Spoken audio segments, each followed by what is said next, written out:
Good evening, everyone, and welcome to the briancrombie radio hour on Saga 960.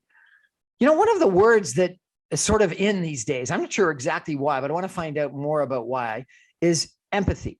And people have been talking about empathy as something that leaders have got to have, and politicians have got to have, and people have got to have. And so I wanted to reach out to an expert on empathy and understand it a little bit more. And so I want to introduce you tonight to Anita Nowak.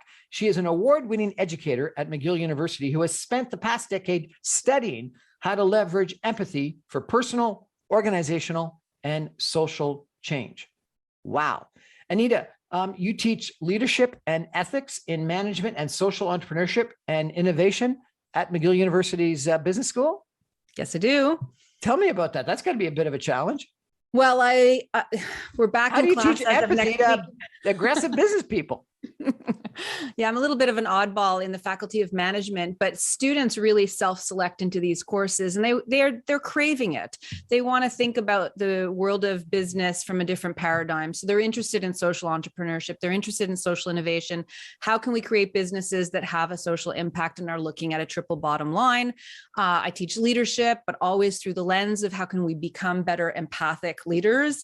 And then ethics and management is a new course that I've taught last semester, and we had a lot of fun, looking at all the different ethical issues. Like what the big story was, that woman from, Theranos, going through her case, and we were unpacking that. There's plenty of stories to choose out in the world of business where businesses are gone astray. So there was plenty of conversation in the class, and I just love it. So you said the students self-select. So these are people that believe that empathy is important and want to learn a little bit more about it. The average student, do you think the average business student actually is interested in empathy? That's a really great question. I think when they understand how important empathy is to their own lives, then they might say yes. I certainly think that being empathic in the workplace will allow you to ascend the corporate ladder. And if they understood that, they'd be more interested.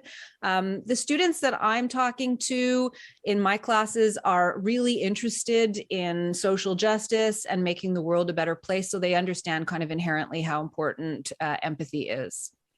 So I interviewed someone from Accenture that's CEO of transformation for Accenture. And she said that the most important leadership trait today was empathy. I believe that. Really? Oh, totally. 100%.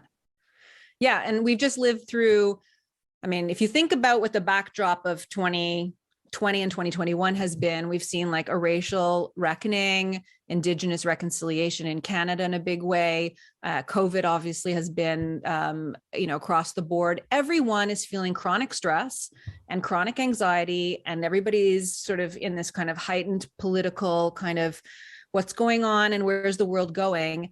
And as a result, we're seeing all sorts of changes in the workplace, right? There's the big resignation that we're hearing about. There's mental health issues. There's, crises to deal with on a regular basis. And empathic leaders and empathic policies and organizations are able to retain their talent, and people are willing to work, longer hours and not jump ship if they feel like their organizations and their leaders care for them. So it's really important these days. Really? That's interesting. You're also a certified coach and philanthropic advisor to family offices and foundations. How'd you get involved in advising family offices? Well, after my PhD, I still wanted to go to school. So I ended up doing a coaching certification, but I didn't want to do executive coaching. I had spent 7 years doing fundraising. So I was on the other side of the equation. And then through my PhD, I understood social entrepreneurship and the marriage of, people who could donate money through their foundations and the organizations that desperately needed the funds. There needed to be a bridge. And so I help family offices kind of think about their philanthropic priorities, how to create sort of a generational conversation, because not every generation has the same interests. And then, to educate them about the issues that they care about, and then put forward a bunch of organizations that they could consider funding. And it's been extraordinary. I've really loved it. And you've also got a weekly podcast, I understand, called Purposeful Empathy. Tell us, number one, what's the difference between regular empathy and purposeful empathy? And tell us a little bit about the podcast. Yeah. So the reason why I accentuate empathy with this word purposeful is that we actually have two kinds of empathy. We have the affective empathy, which is the emotional empathy when you feel what somebody else is going through. And that happens thanks to our mirror neurons. And we don't control that. It happens to us. So, for example, you're watching a horror film and you turn down the volume of the music, which is all about affective empathy. It's no longer scary, right? Cognitive empathy is like our capacity to use our brains basically to sort of imagine what someone else is going through, or imagine how you might react in that circumstance. And so we control our cognitive empathy. So I believe that if we engage in empathy on purpose by dialing up our cognitive empathy, we could actually create a lot of positive change, not only in our lives, not only in our organizations, but also out in the world. So the podcast and the YouTube series is basically speaking to empathy experts. Some of them are sex therapists, some of them have worked in trauma, some are neuroscientists, some are marketing experts, but all of them leverage empathy on purpose to create a better world. Fantastic. And if people want to access that podcast, how do they do that? They just go on to Purposeful Empathy on YouTube, or my name, Anita Nowak, and find my channel. Thank you for asking.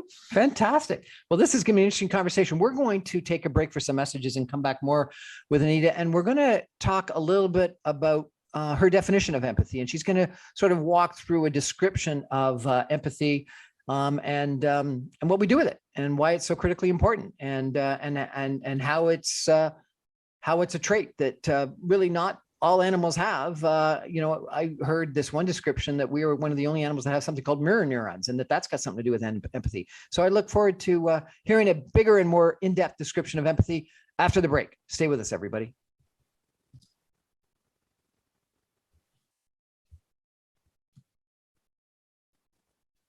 Welcome back, everyone, to the Brian Crombie Radio Hour on Saga 960. And I got to tell you, and I've said this before, but it's really the truth. This is just a part-time fun gig for me, but I meet the most amazing people. I get introduced to the most amazing people. And you know what? Tonight's guest is just one of the most interesting people that I have met, and her background is just fascinating. So Anita Nowak is a PhD. She describes herself as an empathy expert, enthusiast, evangelist, and envoy. That's interesting. She's in Montreal, Quebec. She works right now at McGill University, and she's been there for 10 years as a adjunct lecturer and an academic associate. She's an empathy author, speaker, culture coach with Purposeful Empathy for the last 10 years. She's a co-founder and principal of the PVM Studio, a global advisory firm. She's been, as I said, an adjunct lecturer at McGill University, an academic associate, a director of operations, integrating director of the Social Economy Initiative. She's been an International Women's Forum fellow. She's been an advisor for the J.W. McConnell Family Foundation. She has got an unbelievable educational degree. She's got a graduate degree in communications from Concordia University. She's got a MA in media and communications from Nanyang Technological University. Where's Nanyang Technological University? In Singapore. In Singapore. Fascinating. She's got a professional and personal coaching certification from Concordia University. She's got a PhD in education from McGill University. And her thesis was introducing a pedagogy of empathetic action as informed by social entrepreneurs. And then she's got an executive education and women leading global change program from INSEAD. So you've got a ton of education, including a PhD. So we got to start referring to you as Dr. Nowak, not as Anita. And you've got a huge amount of occupational employment experience too, including being a lecturer at McGill University. You are the expert on empathy. Oh, well, that's very kind, Brian. When I hear all of that back to me, it just makes me feel older. But yeah, I'm happy to talk about empathy. It is a passion topic of mine, and I actually stumbled on it by accident. So that's what makes it even more interesting. So tell us a little bit about, why empathy is getting, let's go back to sort of, first principles. What is empathy and why is it getting so much attention?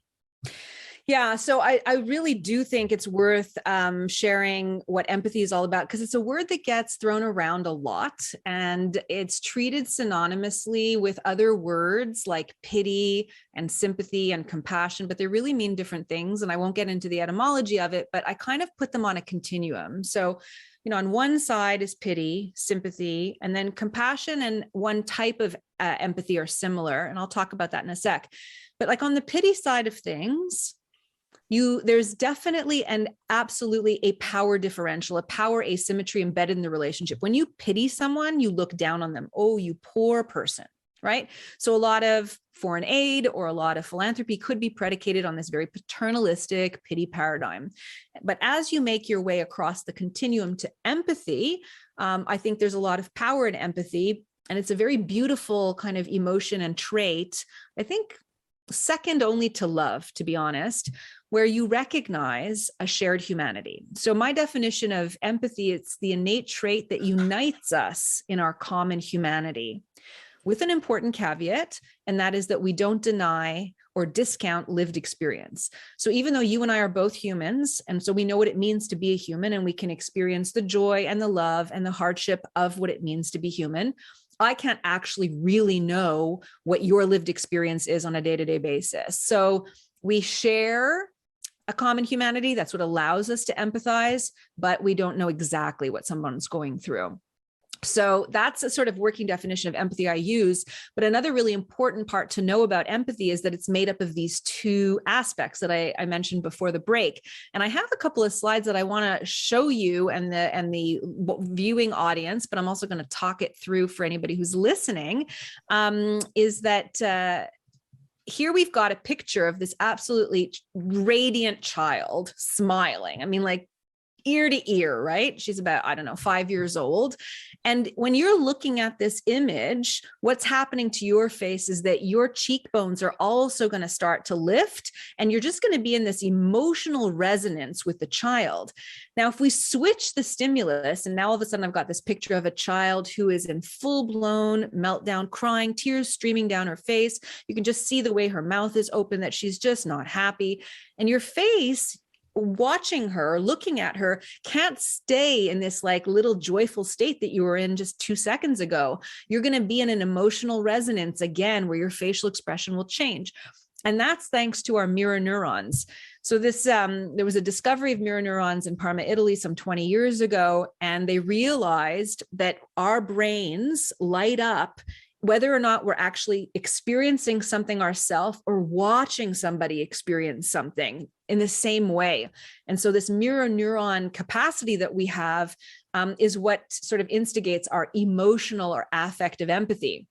Now, that's different from our cognitive empathy, which is about our brains. So I have this other visual that I like to use as sort of a way to showcase how cognitive empathy works. So I've got these 3 little puppies. They're really gorgeous and cute, and they're like hanging over some piece of wood, and one's got his like chin on the wood and the other one's looking over its head. And they've all kind of got facial expressions of kind of like curiosity or loneliness or sadness. And I'll invite people who are, let's say I'm doing this presentation with, to choose a puppy and to tell me what they think their puppy is thinking. So Brian, choose one of the puppies, left, middle, or on the right, and Middle. tell me the middle. Okay. If the puppy could talk, if your little puppy could talk, what would your puppy say? How you doing? What you doing?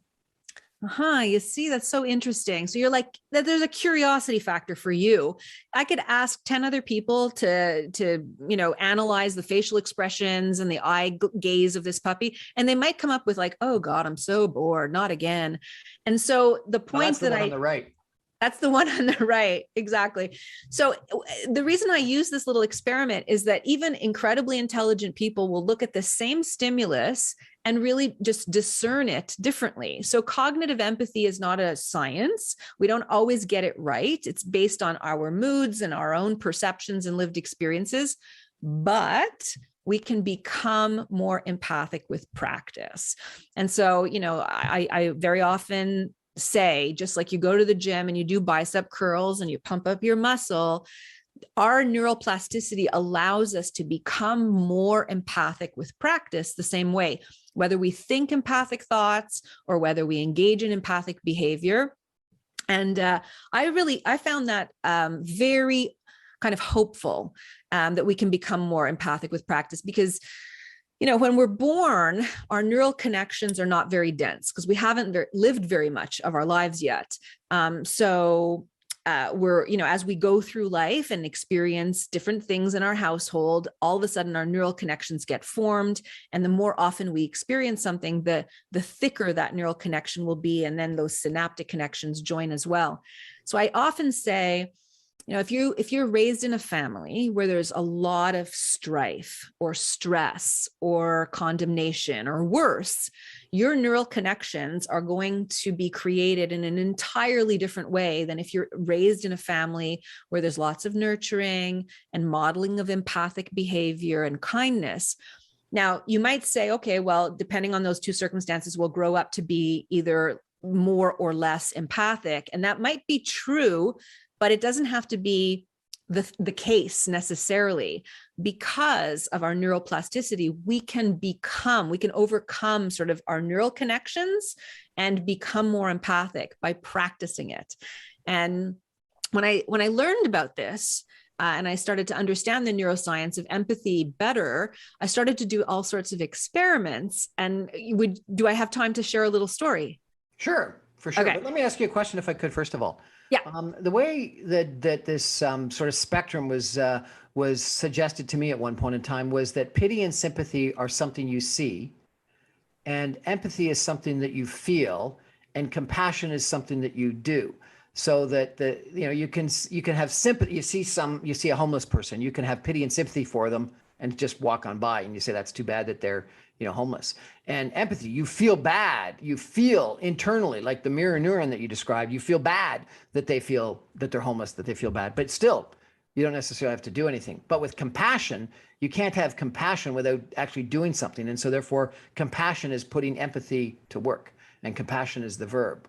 Does that make any sense? Yeah, I mean, I've heard that debate, and there's, some people, Paul Bloom, for example, he wrote an entire book called Against Empathy, but he's really talking only about affective empathy. And so I think that there's a closer similarity to compassion and empathy because both of them are about our emotions.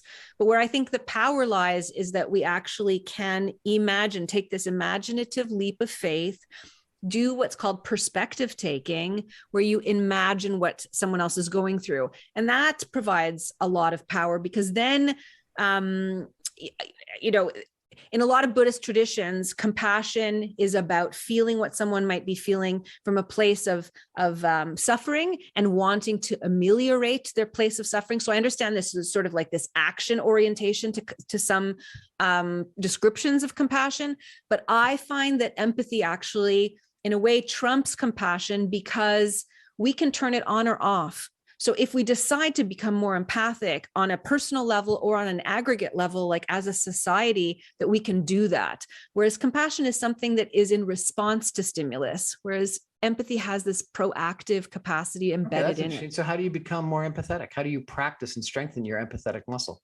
Lots of different ways. So one of the gateways to becoming more empathic is actually becoming a better listener. We are not taught to listen well. And that we know that to be true because there's so many misunderstandings. And when you're having a conversation with somebody, typically you think you're listening very well, but you're actually listening to respond. You're actually listening to kind of give your perspective or your opinion back. And we know that when we're in this heightened state or triggered, full of emotions, like let's say we're having an argument with our spouse or our mate or our child, we're definitely not listening to their perspective.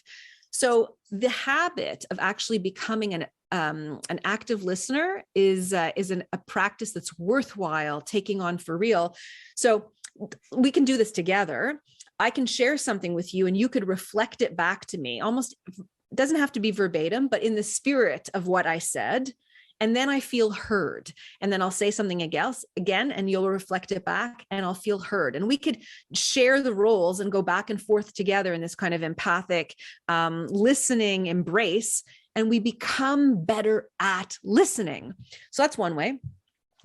Another way to allow empathy to rise to the surface is through the gateway of gratitude. So our brains, gateway of gratitude. So our brains can't be in a state of anxiety or stress and empathy simultaneously. Okay, so the stress and the anxiety captures our brain power and trumps the empathy. But if we want to engage our empathy, what we can do is we can pivot and take a little moment in a state of gratitude that then allows empathy to flourish. So, because gratitude kind of stabilizes our breathing. It allows our immune system to work differently. When you're in a state of stress and anxiety, we've got hormones called cortisol and adrenaline rushing through us. And those are stress hormones. They're useful in some circumstances, but when we're feeling chronically stressed and overwhelmed, it's never good for our bodies. And we can't switch into empathy right away. So if you take a minute and you learn the practice of saying, okay, I'm just going to pause. I'm going to think of things that I'm grateful for, my health, my family, my drive home, where I can listen to the Brian Crombie show, all these things that you can feel grateful for. It opens up a different physiological experience, and then we can pivot to empathy. So that's another practice. And I've got a bunch of others like that, but there are ways that you can actually be more grateful, be more joyful. Be more grateful, listen, be more humble. We're so busy reacting all the time. Social media does us no favors in that regard, that we don't actually really listen to where somebody's coming from and why they might have the belief that they have. And so I think one of the biggest and most important things we have to change in our society is to become better listeners so that we can empathize and build bridges. So that old line is that we've got 2 ears and only one mouth, so that we can and should listen twice as often as we talk. You're so right. And my dad used to say that when I would go out on a date for the first time. Well, I had a boss that said, in fact, we've got ears that can never close and a mouth that can close. And so therefore, keep your ears open, listen twice as much as you talk, and close your mouth. Sometimes. Yeah, wise advice, wise and sage advice. You used a term that I'd love it if you could explain a little bit. Neuroplasticity. What's that? It's the capacity that our brain has to change the neural connections in our brain. So I usually use the example of right now it's January in Montreal. Toronto's been blanketed with snow as well. So, there's over 1 meter of snow on the ground, right? And if you have to go to school in the morning across a football field, and you're like a typical 10-year-old, the work of crossing that field that's full of snow is going to be a tough slog, right? So then the next typical kid that comes behind will walk in those same footsteps, yeah? And then the next person, until a pathway has been engineered. Our brains work similarly. I mean, I wouldn't talk to a neuroscientist quite so simplistically, but essentially that's what happens with our neural connections, is that as we have experiences in our life that get repeated, those pathways, those neural pathways are created, and they become thicker because we repeat the same experience. What's cool about brain plasticity is that does not have to always be the case. We can change our experiences. We can change our thoughts about things and our perspectives about things and create new neural pathways. And that's a constant that's available to us at all times. So brain plasticity allows us to change the structure of our brains and how we react to things in real life. So again, I find that super hopeful. It is. We're chatting tonight with Anita Nowak. She is a PhD. She is an instructor, an adjunct instructor at McGill University's business school. And she's an expert on empathy, an author, a speaker, a culture coach. That's interesting. Culture coach in Purposeful Empathy. And she's got a podcast, Purposeful Empathy, every week. We're going to take a break for some messages and come back more with Anita, where we're going to get a little bit more into some of these experiments and things that she mentioned in just a minute. Stay with us, everybody.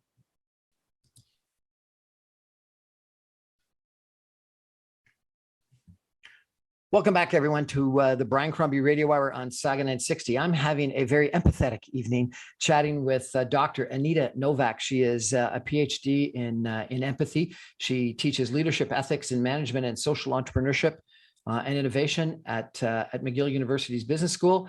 She's a certified coach. She has a weekly YouTube series and podcast called Purposeful Empathy. And we've been having an interesting chat about the difference between compassion and empathy and sympathy and pity, and where empathy comes from, mirror neurons, neuroplasticity. Yeah, it's interesting. Anita, can empathy be learned, or is it just a fixed thing that you're born with?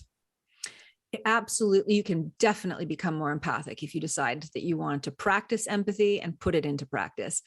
And I kind of alluded to that about brain plasticity earlier. One of the, when I started to get into the neuroscience of empathy, I felt the need to experiment in my own life. And, earlier I described sort of a family experience that, there's a lot of stress. I grew up in a family where there was a lot of, arguing and stress. And so I don't think I was a particularly empathic person.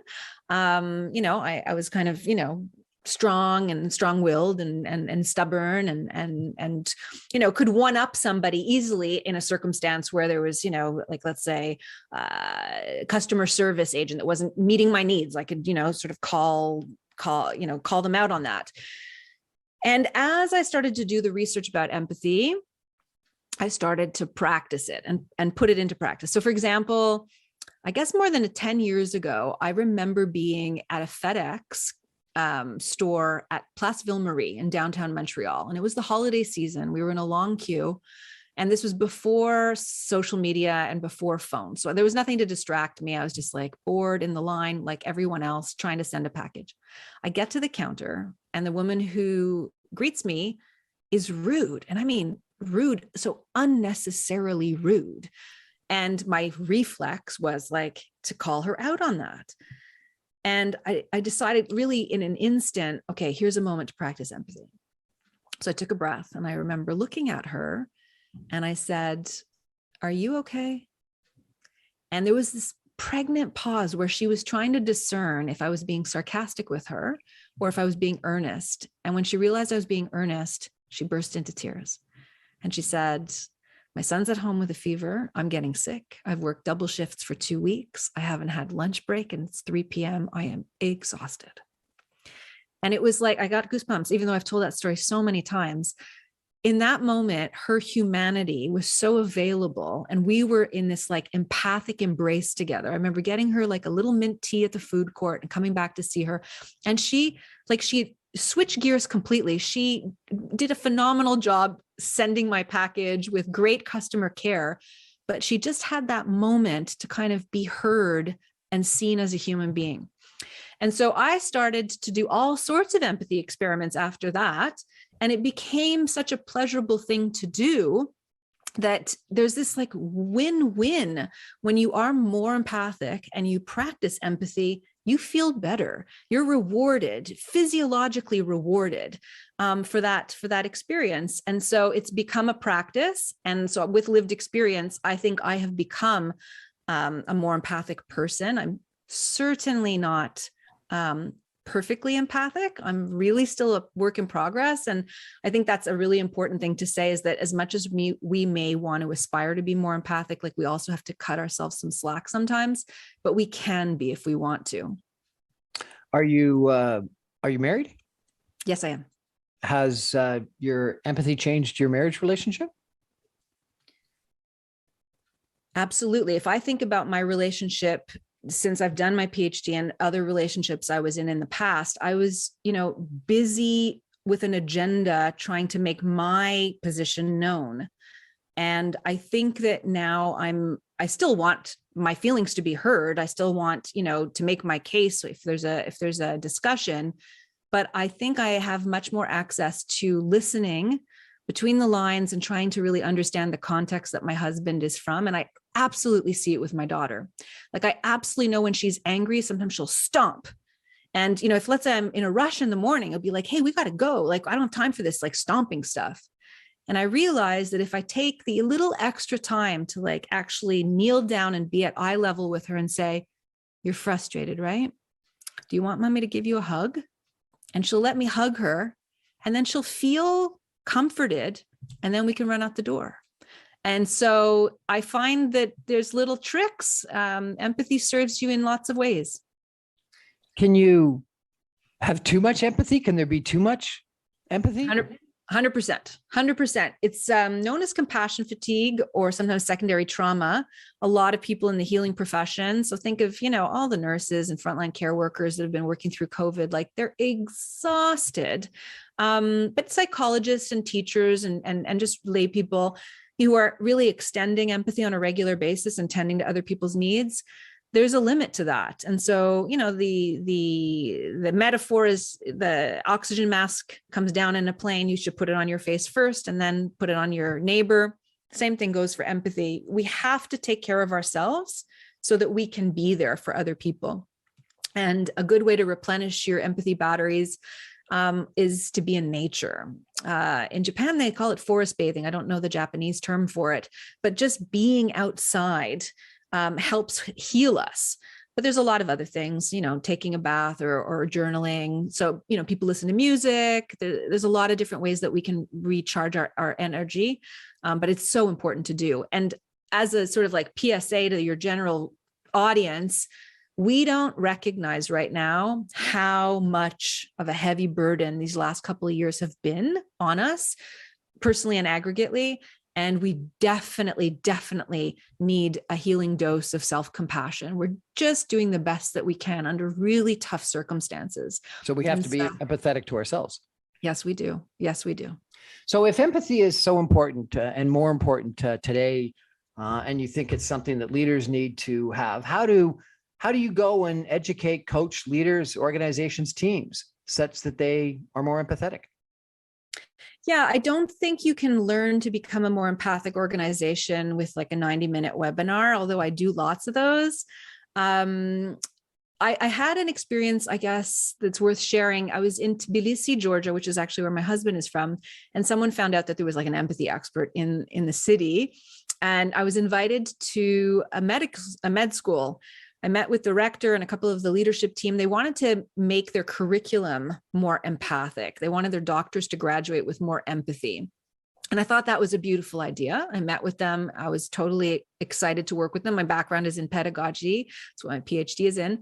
But then through the conversation and to their credit, I was saying, it's interesting that you want more empathy in your doctors, but it seems so downstream for your organization. Why not start from the leadership and let it permeate the entire organization? They're like, so tell us more. I said, well, I can do some workshops and with, let's say 40 of your administrators and leaders, and we can start thinking about a culture of empathy. What would that look like? And so there are some key questions that I ask, like what would empathy look like if you were practicing empathy with yourself in your organization, right? So this is like breakout groups. We're doing like design thinking, brainstorming with little sticky notes, coming up with all sorts of ideas. The second question is, what would empathy look like if we were more empathic with one another, like in relationships with our colleagues? And then the third question that we brainstorm about is, okay, well, what would it look like if our organization was more empathic to us? And so there were about 4 or 5 breakout groups, and almost all of them identified that they didn't have a staff lounge in their med school, a place where people could just go, put up their feet, read a book, flip on, let's say, a football game, play a game of chess, do yoga, whatever, hang out and gossip. And so the leadership team actually heard that. And between that session where it was identified and the next session that we had, which was our closing session, they actually emptied an entire storage room full of boxes, painted it, brought a beautiful set of furniture, carpets, screen TV, and then did the big reveal on the last day. And so 40 people traipsed into this room, which was now theirs to own, their staff lounge. And there were people crying. There were people who were saying, like, I feel so acknowledged, appreciated, like you've heard my needs. And I think there are lots of policies and practices that organizations can do that I couldn't mandate because I'm not living in that organization, but that you could actually excavate out of the people, the talent that work for you, to figure out what would matter to them, what would change the quality of their life, how would they feel like their organization is empathizing with them. And that's how you operationalize it in a space like a company or a nonprofit. It's possible. That's a great story. However, one of the problems is today it's not terribly relevant because we've been all living in these virtual stay at home, work at home, situations. Yep. How do you create that empathetic staff lounge virtually, or can you? It's possible. I think there's a place for turning off your screen and not having your face shown up. Some of us do have the need for a pajama day, and they're, meeting after meeting after meeting. I get it. But the reality is we do need to see each other. And it's, when we are on a Zoom call and somebody's checking their email, we can see that happening. I see it when I'm teaching online too, right? So developing, like co-creating a code of ethics or a code of practice with your group is one way, where it's like, let's be present for each other. Let's, look at each other when we're talking. Let's start a meeting by going around and talking about things we're grateful for, which I know sounds crazy. I know to a bunch of bankers or accountants or lawyers, like, I don't have time for all of this. But the reality is the social capital that is developed by humanizing your colleagues and feel like you are seen as a human before an employee actually makes the rest of the work easier. It builds our trust. Emails don't get misunderstood in terms of tone. When you just got off a call and you feel like you've actually hung out with Brian, I know what's going on in Brian's world.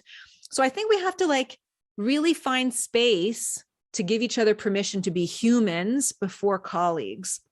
So when it comes time to going back to the office, and when, we're able to socialize again, the idea of celebrating birthdays or going out for a beer actually should be a priority. Like the idea of us connecting outside the office and just hanging out and being friends again is crucial to culture.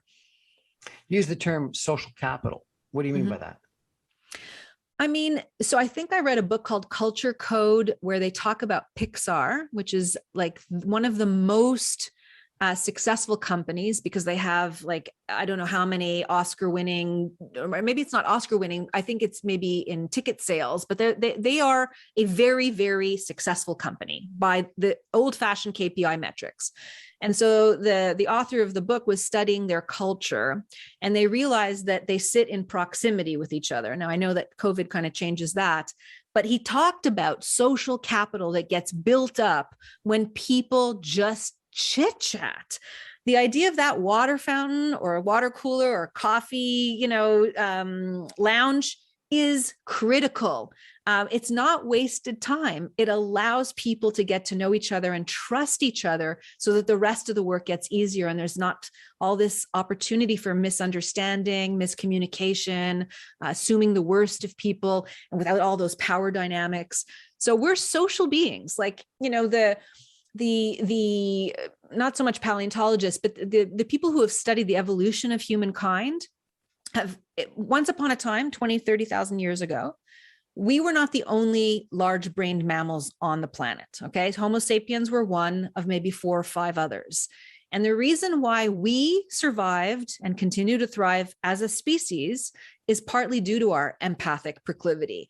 So examples are the whites of our eyes. We have huge whites compared to other primates, and we also grew more whites than the other cousins that we had roaming around with us so that we could read each other's IQs. We lost our facial hair so that we could read each other's facial expressions, and we had to sort of collaborate and work in harmony. Otherwise, we were ostracized. And back in the day on the savannah, that meant death for sure. So we have grown and socialized as a social being. So all of this alone stuff and doing things, from the confines of your screen is not actually serving us as human beings. We need to be in contact with each other to flourish. So that's what social capital is all about. I used to work at Disney and had some interaction with Pixar, and a fantabulous creative company. And there's a great book that you might be interested in called Creativity, written by the former president of Pixar. And he describes these review meetings they had on a weekly basis for all the different animation films that they were working on. And he had some rules that I think you might find interesting for these review meetings. Only positive comments were allowed. You had to end up being constructive, but you weren't allowed to criticize if you didn't have something positive to say, constructive to say, you weren't allowed to say it, that the meetings had to have diverse people. So you didn't have just people that were working on the film, but you had, other people that weren't working on the film to add that diversity to the project. You had to have really good note taking. You had to be self-critical. There were a bunch of really interesting suggestions on how you get from an organization the most amount of creativity. And in the end, I think it was social capital that created their success and creativity. I believe that. We're having a great chat tonight with Dr. Anita Nowak about empathy. We're going to take a break and come back with some concluding comments in just a minute. Stay with us, everybody. Fascinating conversation. Oh, and remind us, what's the podcast called and how can people get it? Purposeful Empathy. You can find it on my website, anitanowak.com, or just type it into YouTube, Purposeful Empathy, or my name, and there you'll find it. Stay with us. We'll be back in a minute.